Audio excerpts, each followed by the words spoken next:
raised by a single mother with two younger sisters. My grandfather was Herbert Harold Hoover, which was the Golden Glove boxing champion out of Grand Rapids. Him and his brother served in the Korean War. In the Navy. My other grandfather, my grandfather Toll, served in World War II. My father, Alan Harold Hoover, was a Marine Corps veteran during Vietnam. With that, the relationship between my father and the experiences of that Vietnam veteran resulted in my father and my mother being separated.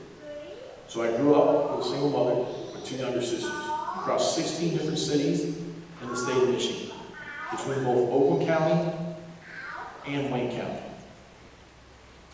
I know what it's like to come from nothing because I've been and lived in extreme poverty. My mother refusing to spend her entire life on welfare, to be a person who was feeding and living off of your tax dollars. Too prideful to do that her entire life, despite raising 3 children. Worked as a medical assistant and a taxi cab driver. When I graduated high school, I went straight to the Marine Corps. I went in the Marine Corps Reserves, and I served there for 20 years. And I volunteered for 5 deployments. I did 19 operations, combat support, 19 operations around the globe.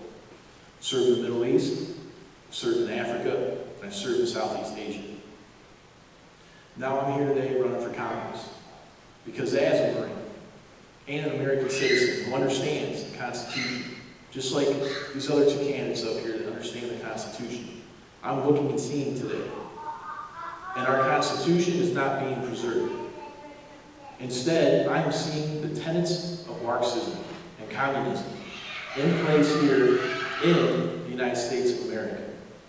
The abolishment of private property. Our federal government owns more land now than it has in the entire history of the United States of America. The income tax has become so heavily progressive. There are states where citizens are paying in excess of 40%.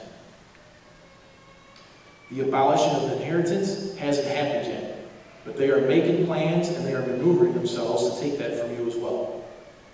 We already have a central bank that also bought all of our home mortgages during the COVID-19 crisis. The government control of communications and transportation. The previous president made sure that every single person in this nation had a cell phone. They might go to bed without food in their stomach, but hey, they got a cell phone and a connection to the internet. Believe it or not, the government is mandating and heavily involved in our communications. Our transportation systems as well are controlled by the government. The government does not have control of our factories and agriculture yet, but they are shutting them down. As we saw with NAFTA. When NAFTA was put in place by a particular and specific Speaker of the House who claimed to be a conservative Republican with Bill Clinton, that resulted in an abundant amount of factories from the state of Michigan being flushed down the drain and arriving on the shores of China, an enemy of the United States of America. To where now our prescription drugs, our tier 1, 2, and 3, and 4 suppliers, parts are made and manufactured in China and then shipped back over here. In which case, we have an abundant amount of debt to China. And China now has a massive growing military, and there's talks about a potential war between the United States and China. That is what the establishment has done through the guise of Marxism. They are not preserving the Constitution. Additionally, Marxism calls for corporate farms and regional planning. And the last tenet of the 10 tenets is what? Central control of education.